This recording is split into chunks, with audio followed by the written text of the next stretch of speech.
আপনাদের বোঝার সুবিধার্থে এই আমার জিবি5 রাউটার কুলিং ফ্যান অফ করে দিছি, এটা খুব শব্দ করতেছে। এই দেখেন এইখানে ল্যান্ড পোর্ট আছে একটা, ভালো করে কাছ থেকে দেখাই। এই ল্যান্ড পোর্ট এই খুললাম, মনে করেন ভেজাল খোলাটা, এই খুলে ফেলছি। আচ্ছা, এই ল্যান্ড পোর্ট চলে গেছে সরাসরি এই আমার এই রাউটারে। এই দেখেন এই কেবল চলে গেছে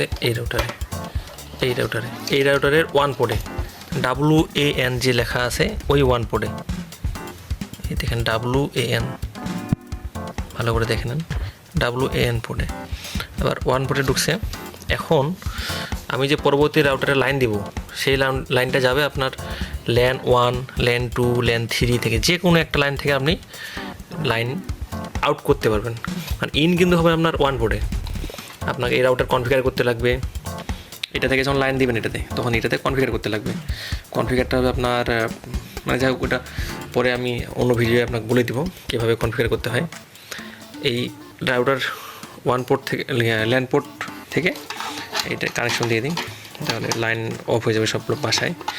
অনেকগুলো বাসায় লাইন দেওয়া আছে, 9টা লাইন, মানে 9টা বাসায় লাইন দেওয়া আছে। এখন এই দেখেন আমার লাইন পাইছি। কিন্তু ফ্যানটা দেওয়ার উদ্দেশ্য হচ্ছে এটা ঠান্ডা রাখা, ভিতরে পার্টস অনেক গরম হয়, কারণ সব সময় চলে, অল টাইম চলে। এটার সুবিধা একটাই, সেটা হলো আপনার ঝড় বাতাস হচ্ছে,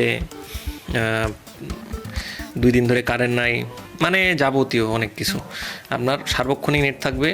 এবং কি আপনি এক কথায় কোনো সময় আপনার মাস শেষ, আপনার রিচার্জ শেষ, আপনার লাইন অফ হবে, তার আগে কোনোভাবেই লাইন অফ হবে না।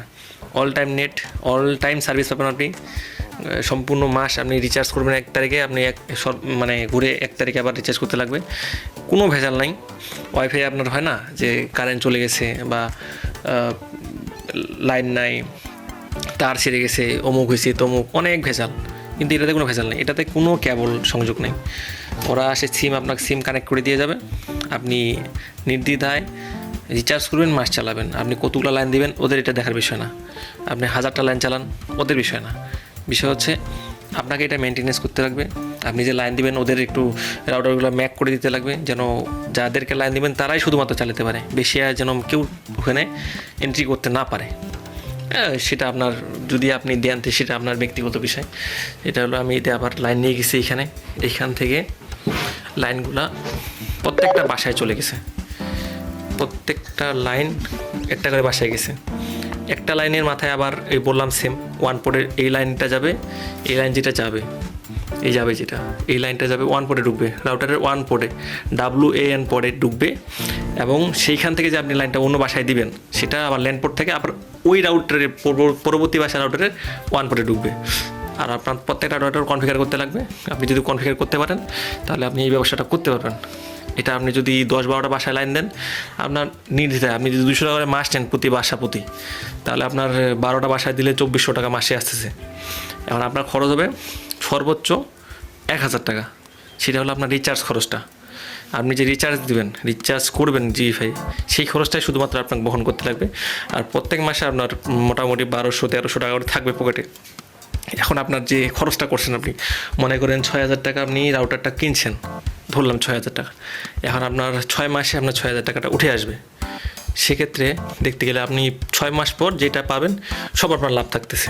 আপনার রাউটার কিনা, আপনার রাউটারের টাকা আপনার কাস্টমার আপনাকে দিয়ে দিচ্ছে, আপনি পরবর্তীতে যেগুলো পাবেন সব আপনার লাভ। আমি চালাচ্ছি আমার বাসা প্রতি আপনার 150, কোনো বাসায় 200, কোনো বাসায় 300 করে নিচ্ছি, যেখানে মানে সিম যেমন মোবাইল ইউজ করতেছে, যটা মোবাইল ইউজ করতে তার উপর ডিপেন্ড করে আমি বিলটা করি। এখন আমার মোটামুটি প্রত্যেক মাসেই এই ধরেন যে 1000-1500 টাকার মতো থাকতেছে রিচার্জ খরচ বাদে, কারণ আমার তো সব কিছু ক্লিয়ার আছে। আমি শুধুমাত্র 1000 টাকা রিচার্জ করি আর প্রত্যেক মাসে ইউজ করি। আর নেট স্পিডও কতটা খারাপ বলতে খারাপই না, কোনো কমপ্লেন নাই।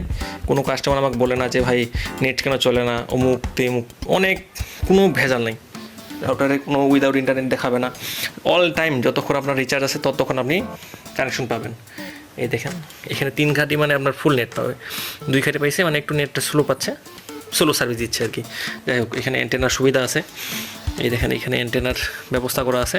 আমি চাইলে আমার যদি নেট কম পাই, আমি অ্যান্টেনার মাধ্যমে আমার নেট স্পিড বা নেট স্পিডটা বাড়ায় নিতে পারবো আর কি, এই জন্যই ইন্টারনেট দিছে। আর আমি কুলিং ফ্যান লাগানোর কারণে আমার একটু ধুলা পড়ছে, কালো হয়ে গেছে, সমস্যা নেই, এগুলা মুছে দিলেই ক্লিয়ার হয়ে যাবে। এখানে রিসেট বাটন দেওয়া আছে, কোনো কারণে সমস্যা নেট পাচ্ছে না, তাহলে আপনি রিসেট বাটনটা দিয়ে রিসেট করে নিতে পারবেন। আর তেমন বলার মতো কিছু নাই, সব তো আপনাদের বলে দিলাম। ভাইরা রিকোয়েস্ট করছিল যে ভালো করে একটু বুঝাই দেন, আমি ভালো করে একবারে টোটালে যা লাগে, যা করার লাগে আমি এভাবে চালাচ্ছি। আমি বিগত 6 মাস পার হবে, 8 মাসের মতো চালাচ্ছি। 8 মাসে আমার এই রাউটারের টাকা প্রায় উঠে আসছে। এই দেখেন ফুল নেট পাইছি, রাউটারের টাকা উঠে আসছে, প্লাস আমার কিছু বোনাস মানে বেনিফিটও আছে। এটা তো এক একজনকার এক এক রকম পাবে। বাসার পাশে প্রায় আর 10টা বাসা, মানে সম্পূর্ণ এলাকা আমার এলাকাটা আমি কভার করে নিছি, তাতে এত কোনো কারো কমপ্লেন নাই, কারো সমস্যা নেই। আর বললাম তো ওয়াইফাই আমি আপাতত অফ করা আছে, আমার ওয়াইফাই চলে না বলতে আমি চালাই না, কারণ এটা দিয়ে আমার পোষায় না। আমার 12টা লাইন দিতে গেলে ওনারা কমপ্লেন করতেছে, আমার লাইন অফ করে দিচ্ছে যে ভাই আপনি এইভাবে লাইন চালাতে পারবেন না, আপনি ওয়াইফাই দিয়ে শেয়ার লাইন চালাতে পারবেন না, অমুক তমুক অনেক কিছু। ওই জন্য আমি ওদের লাইন বন্ধ করে দিছি। এই যে লাইন, ওনাদের লাইনও আটকানো আছে।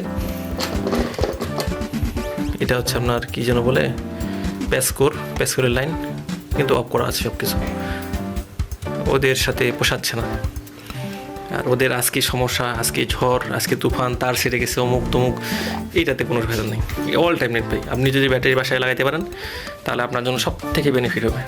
আপনি অল টাইম নেট, সার্বক্ষণিক নেট পাবেন।